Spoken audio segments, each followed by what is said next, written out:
नमस्कार मित्रांनो, आज आपली मानदेश न्यूजची टीम आहे मान खटाव जनता दरबार या ठिकाणी.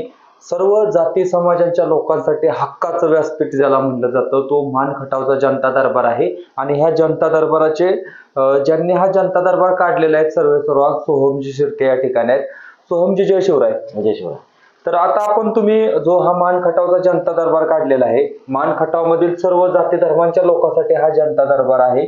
तर ह्या जनता दरबाराला कसा काय प्रतिसाद भेटतोय तुमच्या? जय शिवराय बांधवांनो, मान खटाव जनता दरबार या संकल्पनेला मी आता सुरुवात केली. मी जसं बोललो ना, मी फक्त बोलत नाही, करून दाखवतो. त्या हिशोबानं हा जनता दरबारला आता खूप चांगला रिस्पॉन्स आहे. युवा पिढी येते, विचारपूस करते बऱ्याच साऱ्या गोष्टीवरती, नोकरीवरती, त्यांच्या रोजगारावरती, त्यांच्या बिझनेस पुढे चालू करत त्या हिशोबाने. आणि आता मी येणाऱ्या काही दिवसामध्ये म्हणजे हार्डली 2-4 दिवसामध्ये परत गाव दौरे सुरू करतोय. गाव दौरे म्हणजे प्रत्येक गावामध्ये आपण हेल्थ कॅम्प लावतोय. आपली जी ब्रँडिंगची व्हेकल तयार केली तिला घेऊन, सोबत आपण महिलांसाठी हळदी कुंकू प्रोग्राम आणि बऱ्याच साऱ्या ऍक्टिव्हिटीज आहेत, त्या हिशोबाने आपण पुढे काम करतोय. सोहमजी, परवा जो स्वराज्याचे छत्रपती ज्यांचा राज्याभिषेक ज्या रायगडावरती झालता, त्या राज्याभिषेक सोहळ्यासाठी तुम्ही रायगडावरती गेलता. तिथं मराठा योद्धा मनोजजी जरांगे पाटील सुद्धा आले होते. तर त्यावेळेस तुमची आणि पाटलांची भेट झाली किंवा तिथं पुढे काय ठरलं त्या भेटीमध्ये? आमची पाटलांची भेट झाली. आम्ही एक दिवस अगोदरच त्यांना भेटलो होतो आणि दुसऱ्या दिवशी रायगडवरती पण भेटलो. तर चर्चा ही झाली की तुमचा उपक्रम खूप छान आहे, करत राहावा, ग्राउंड लेवल करताय काम, ते अतिशय चांगला उपक्रम आहे. आणि आता एक वेळा उपोषण संपलं किंवा जे काही सरकारचा निर्णय येतोय ते बघूया आणि त्या अनुषंगाने पुढे मग पुढच्या दिशा कशा ठरवायच्या ते आपण परत त्याच्यानंतर ठरवू. पण चांगली भेट होती आणि खरंच रायगडवरती गेल्यानंतर एक जी बोलतात ना स्फूर्तीस्थळ आहे, आपल्याला एनर्जी एवढी भेटली की मला असं झालं की जस्ट मी खटाव जनता दरबार सुरू केलाय आणि तिथं जाऊन जी मी बोलतात ना शिवरायांच्या समाधीस्थळी मी शपथ घेतली आणि मला खरंच म्हणजे एक एनर्जी आली आणि पुढे खूप जिद्दीने काम करणार आहे मी. मान खटाव जनतेच्या सर्व जाती धर्मांना मिळून एक मोठं बोलतात ना, एक मोठं विजन, त्यांना एक मोठी दिशा, एक मोठं बोलतात मार्गदर्शन सुरू करणार आहे. आणि त्या अनुषंगाने बोलतात ना मान खटावच्या प्रगतीच्या हिशोबाने हे नवीन पाऊल आहे. सोहमजी, आपल्या मान खटावला कायमस्वरूपी आपण पूर्ण देशभरात फिरत असताना दुष्काळे म्हणून हिणवलं जातं. परंतु त्याच्या पलीकडे जाऊन आता मराठा योद्धा माननीय मनोजजी जरांगे पाटील साहेब उपोषणाला बसलेले आहेत आंतरवली सराटे या ठिकाणी. तर तुमचं तिकडे जायचं वगैरे काय नियोजन किंवा पुढील दिशा काय आहे? पुढील दिशा म्हणजे आजच आम्ही आंतरवली सराट्याला निघतोय, कारण शेवटी आमचा देव तिथं उपोषणाला या समाजासाठी बसलाय.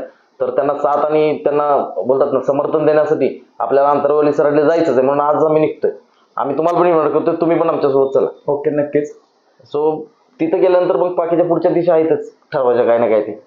सोहमजी, मान खटाव मधला तरुण एक मराठा योद्धा म्हणून जरांगे साहेबांच्याकडे ज्या दृष्टिकोनातून बघतो त्याच दृष्टिकोनातून तुमच्याकडे बघितलं जातं पूर्ण मान खटाव मध्ये.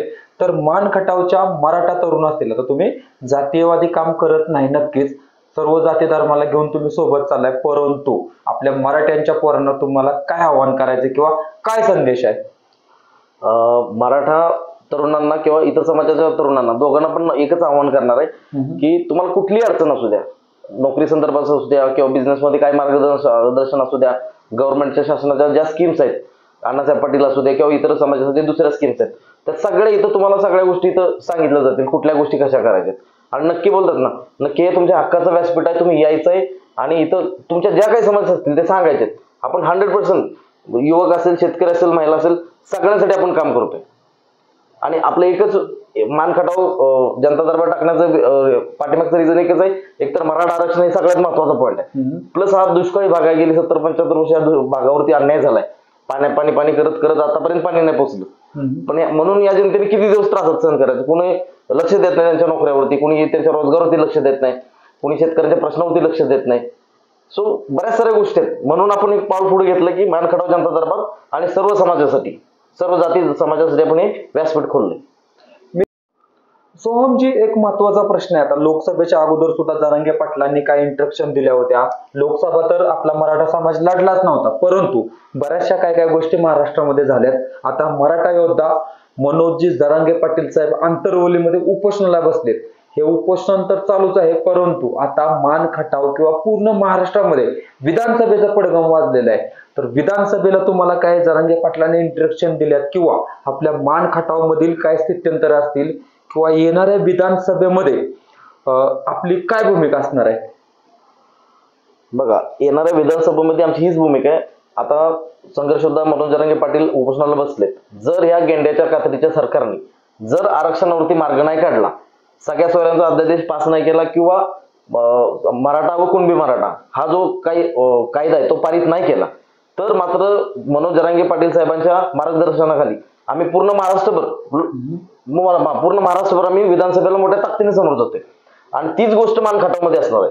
तुम्ही पकडून चला, आता जे आम्ही वातावरण निर्मिती करतोय त्याचं बोलताना पूर्वतयारी तीच आहे की मान खटावमध्ये जर सपोज मराठा आरक्षणावरती सरकारने निर्णय घेतला नाही, तर मात्र नक्की मोठ्या ताकदीने आम्ही विधानसभेला मान खटावमधून समोर जाणार आहे. म्हणजे या सरकारनं जर मराठ्यांना आरक्षणाच्या बाबतीत न्याय दिला तर त्या सरकारचं तुम्ही स्वागतच करणार आहे. परंतु या गेंड्याच्या कात्रीतून तुम्ही म्हटल्याप्रमाणे जर सरकार मराठ्यांच्याकडे जर बघायला तयार नसेल तर मराठे म्हणजे म्हणतात ना, मराठा खडा तो सरकारच्या गडा, या म्हणीप्रमाणे जर या सरकारनं मराठ्यांना जर डावललं तर पूर्ण महाराष्ट्र राज्यातील मराठे विधानसभा लढवणारच आहेत. हा, नक्कीच. कारण शेवटी आम्हाला पर्याय नाही. जर सपोज हे म्हणजे बोलतात ना, किती फसवलं या सरकारने आम्हाला, अध्यादेश काढलाय तो पारित करत नाही, मग फक्त समाजाच्या इलेक्शन पुरतं तुम्ही तोंडावरती 10% आरक्षणासाठी पाण्या पुसणार आहेत का? म्हणून आमचा निर्णय आहे, यावेळी जर सपोज सरकारने काय धोका केला, मग यावेळेस मात्र 288 सीट जरांगे पाटील जसे बोलले सर्व समाजाला मी सोबत घेऊन मोठ्या ताकदीने समोर जाणार आहे. तीच अवस्था मान खटावमध्ये सुद्धा होणार आहे. आम्ही मग कुठे, मग आम्हाला राष्ट्रवादी, काँग्रेस, बीजेपी आम्हाला कोणाचं काही घेणं देणार नाही, कारण सगळेच आमचं वाटोळं केलं. आम्हाला फक्त मराठा आरक्षण टार्गेट आहे. मग सपोज हे देत नसतील तर आम्हाला देणार बनावं लागेल, जसं मनोज जरांगे पाटील बोलतात त्या हिशोबाने. आमची गरीबाची पोरं जातील विधानसभेमध्ये आणि आमचं हक्काचं आरक्षण आम्हीच पारित करून घेऊ. काय याची गरज आहे आम्हाला? म्हणून आम्ही एवढं सांगतो की लवकरात लवकर या मराठा आरक्षणावर निर्णय घेतला पाहिजे, नसेल तर आम्ही मोठ्या ताकदीने विधानसभेला समोर जाणार आहोत. म्हणजे हे जे केंद्रातलं सरकार आहे ते जर मराठ्यांच्या भावनाशी खेळलं तर मराठे विधानसभेची लढाई नक्कीच खेळणार आहेत. हो, नक्की नक्की. म्हणजे आता तुम्ही लोकसभेला बघितलं, फक्त पाडा म्हणून सांगितलं तर एवढं मोठं नुकसान झालंय. जर सपोज आम्हीच उतरलो मैदानात तर शेवटी कसं आहे, बोलतात ना, 288 सीट लढवल्या की आमचं सरकार 100% बनेल. आम्हाला कोणाला काय बोलतात ना, उपोषण करायची गरज पडणार ना काय गोष्टी. आम्ही सरकारला विनंती हेच करतो की बाबा आम्हाला काय राजकारणात जायचं नाही, पण तरी पण तुम्हाला जर सोबत द्यायचं नसेल तर आम्हाला शेवटी पर्याय नाही, आम्हाला ते युजच करावं लागणार आहे. एवढंच. म्हणजे हे जर मराठ्यांच्या भावनांशी खेळले तर तुम्ही यांच्या बरोबर कुस्ती नक्कीच खेळणार. नक्की नक्की. म्हणजे बोलतात ना, आम्हाला पैशाची अजिबात काय गरज नाही. आम्ही जनतेला काय जागरूक करायचं आम्हाला माहिती आहे. पैसा बिसा आम्हाला लागत नाही. आम्हाला फक्त जनता आमच्या सपोर्टला कशी आणायची आम्हाला माहिती आहे चांगलं. यावेळेस आम्ही बघू, विधानसभा मोठ्या ताकदीने लढू. म्हणजे बोलतात ना, तुम्ही बघालच की पुढे काय कशा गोष्टी फिरतायत त्या.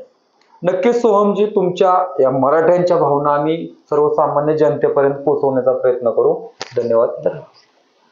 मित्रांनो, हे होते सोहमजी शिर्के. गेल्या 3 पिढ्यापासून म्हणजे जवळजवळ 75 वर्षापासून आपल्या मान खटावरती जो अन्याय होत आलेला आहे त्या अन्यायाला वाचा फोडण्यासाठी सोहमजी शिर्के यांनी या म्हसवड नगरीमध्ये मान खटाव जनता दरबार खोललेला आहे. या जनता दरबारामध्ये सर्व जाती धर्माचे महिला, पुरुष, तरुण वर्ग, वयोवृद्ध या सर्वांना मार्गदर्शन करण्यासाठी सोहमजी शिर्के 24/7 म्हणतात ना, म्हणजे वर्षातले सर्व दिवस 365 दिवस आणि दिवसातले 24 तास या ठिकाणी सोहमजी शिर्के यांचा मान खटाव मधील हा जनता दरबार आहे. मित्रांनो, आज आम्ही या ठिकाणी आलो होतो सोहमजींच्या भूमिका जाणून घेतल्या. परंतु तरुणांनो, तुम्हाला जर खऱ्याच काही अडचणी असतील मान खटावच्या तरुणाविषयी, मान खटावच्या मातीविषयी, तर तुम्ही या ठिकाणी म्हसवडमध्ये येऊन मान खटाव जनता दरबारला नक्कीच भेट देऊ शकता. आणि मित्रांनो, इथून पुढं सोहमजीच्या ज्या ज्या काही भूमिका असतील त्या आपण मान खटाव जनता दरबारच्या भूमिका आपल्या मानदेश न्यूज चॅनल वरती दाखवण्याचा नक्कीच प्रयत्न करणार आहोत. मित्रांनो, हा व्हिडिओ आवडला असेल तर जास्तीत जास्त शेअर करा. तसंच मान खटाव मधील तरुणांना, माता भगिनींना सुद्धा नम्र विनंती आहे, आमची टीम या ठिकाणी आलेलीच आहे. तुम्ही सुद्धा एकदा या म्हसवड नगरीमध्ये या, मान खटावच्या या जनता दरबारला भेट द्या.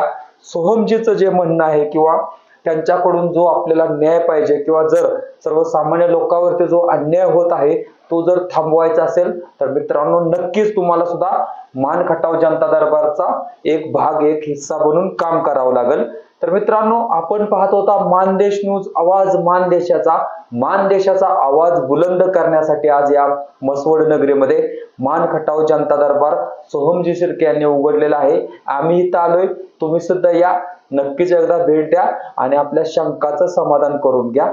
धन्यवाद. एक उत्तर आहे.